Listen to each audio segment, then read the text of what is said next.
started with our post-race press conference here at Pocono Raceway.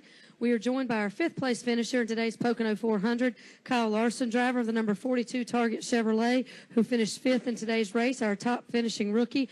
Kyle, obviously can't get enough of the media center this weekend here at Pocono. This must be a good track for you. Talk a little bit about the race today and your fifth-place finish.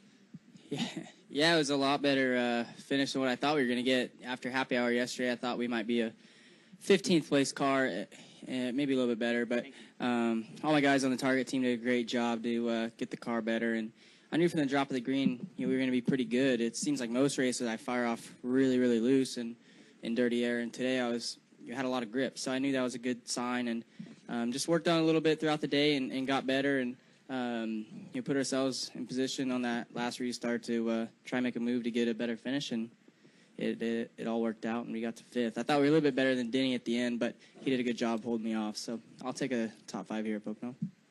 We're also joined by Brad Keselowski, driver of the number 2 Reds Ford, who finished second in today's Pocono 400. Brad, you led 95 laps today. Obviously, the finish that you didn't want. Talk a little bit about the race and those last few laps. Well, first off, really proud of the speed we had today. You guys did a great job. I feel like this one's kind of on me in the circumstances. I was trying to do something to help my car out, and I knew it was going to break, and I was going to get passed. So I was trying to make whatever move I could do to help clean it off, and I'm not sure I did enough to make a difference, but I made enough of a difference to lose the lead in the process. I thought I had enough of a cushion, and when I got down in the corner and the car in front of me got sideways, I realized I'd made a mistake, but it was too little too late, but, still proud of the speed. Good execution today on, probably all ends but mine, and something to look forward to as we move forward and come back here in a month or so. Yeah, thanks, John. We are also joined by our third-place finisher in today's Pocono 400, Kurt Busch, driver of the number 41 Haas Automation Chevrolet. Kurt obviously started second, finished third. Very good race and starting position here at Pocono. Talk a little bit about your thoughts on the race today. Nice, solid day. Just a top 5 car, and we cashed in on a top 5 finish. Starting second, we were able to hold the track position early. Daniel was smooth on what pit calls to make, and the crew guys had sufficient pit stops, and it was just a solid execution. A nice turn of the page, so to speak, and our congratulations to our team and ourselves for shedding that new team skin and moving into the second part of the year with a solid type finish as this. This is what we need to start building our consistency on. So real proud of the change we made on the car to find some speed, and now we'll just try to develop it week in, week out.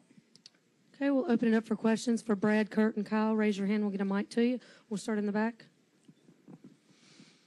Then go to Nate up front. Pat Ticola, NASCAR.com. Kyle, how was the shifting today, and how much more time do you need in the Camaro? To be honest with you, I did miss a couple shifts.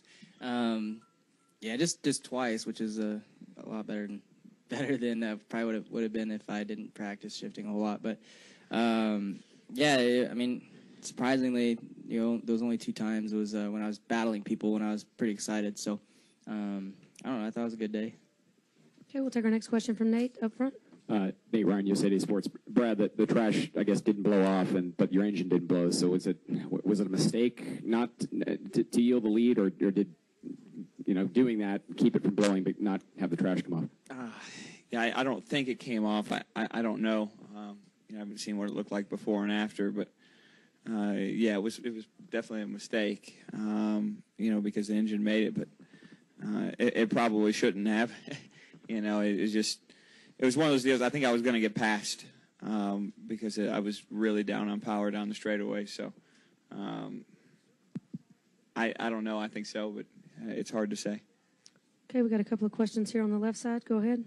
Brandon Caldwell, TheRacingExperts.com. For Brad, had you have not had to win this season, would you have played that differently? Would you have stayed out for the lead to try and get your only win of the year? No, I ran it like I would have ran it no matter what. It was going to break, and I thought I had a shot to clean it off and not lose time, and, I misjudged it.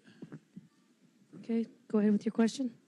Yeah, John Bryant from Nazareth Racecam. Kyle, tell us what you learned from the track driving the ARCA race yesterday that helped you out in the race today. I think I learned a little bit that helped me through turn 2. In the ARCA cars, they're a lot slower, so you have to roll a little bit quicker. And I think I just took that into today a little bit, and it seemed like I was rolling a little bit quicker through turn 2 than I had been, in the test that we did last week, and then all of practice this week. Also, the car was better too, so was able to roll a bit quicker. But just a little bit of technique stuff. Okay, we have another follow-up from Nate. Yeah, just one more for you, Brad. Dale said that he felt like you had the better car. Is that how you feel, or do you feel like it was? No, I thought we were pretty equal. I thought probably 5 or 6 cars that were really equal. The 4, the 14, 41, and probably the 88 and us. And I thought it was kind of a lottery draw as to whoever had the lead in the clean air as far as who was going to win it. And Dale, once he got up front, he was probably a little better than I was with clean air.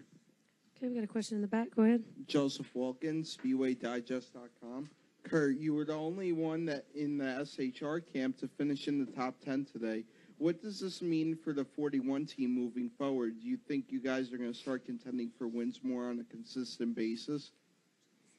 Well, at one point today, it was great to see Tony leading. Harvick was second. We were third. And then it swapped around, and each of us were right up in the mix, and that's what we want to see is our SHR Chevys up there.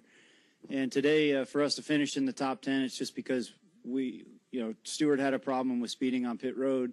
The 4 car had a left front tire go down, and so we didn't have any type of trouble we had to overcome, and we cashed in on a top 5 finish. For each car number, 4, 14, the 10, and the 41, this is the point in the season where each one starts to build its own identity. And for my team, as young as we are, this is the type of finish that will help boost the confidence up. And the meeting we had this week, we all had to look at one another and say, are you willing to step this up? Are you willing to put in the extra hours? Are you willing to go the extra mile to make this happen? And everybody said yes. And when you cash in on a top 5 run after that, that really builds everybody's self-esteem up. So I'm looking forward to it. Okay, we'll take one. Go ahead, Bill. Bill Fleischman, Philadelphia Daily News. For Brad or Kurt, the new turn 2, any problems there? Anybody do anything crazy? It didn't seem to be a factor in the race. Yeah, I thought it was great. I didn't see anything. I didn't think it was a major change other than, if you got in a real jam, you could still make it through the corner. But I thought it was great. Yeah, it really didn't change much other than the fact that you didn't have a big curb that would jump out and grab the left front of the nose and do any damage if you got forced down there. So it's just a nice safety cushion that the track added for us. Okay, we can go ahead with your questions. Scott Walsh from the Scranton Times-Tribune. For Kyle, when you hear testing, you said Pennsylvania really hadn't been a good place for you and that they had some pretty weird racetracks. After winning at the ARCA race and today's finish, did your mindset kind of change a little bit about Pennsylvania and their tracks? Or? Yeah, I texted my sprint car crew chief from last year, and I said I want to race in PA. I think I'm ready to go back to Williams Grove. So, but no, Pennsylvania's always been tough for me for whatever reason, and maybe asphalt racing suits me better in Pennsylvania. Okay, we got one in the back. Go ahead. Tom Bowles, Athlon Front Stretch. This one's for Brad. I just wondered how much you knew about Joey braking down the stretch. Did that enter into your head mentally at all? I just picked up on it looking at the monitor about 30 seconds ago. I hadn't heard any. Oh, wow. So they didn't tell you at all? Nope. Quick follow-up with Danica and her speed. She ended up going on the apron at the tail end of the race because she was handling so bad. Did anything about her speed surprise you there, or you feel like that was all you just misjudging? No, I mean, she just got in the corner, and she had I could tell she was trying to let me go on the inside, and I don't think she knew the situation I was in, and I was trying to follow her, and I was trying to follow her towards the top side, and she just kept going higher and higher and higher until it sucked me in higher and higher, and I just couldn't get out of the wake and lost my momentum. It was one of those things that happens.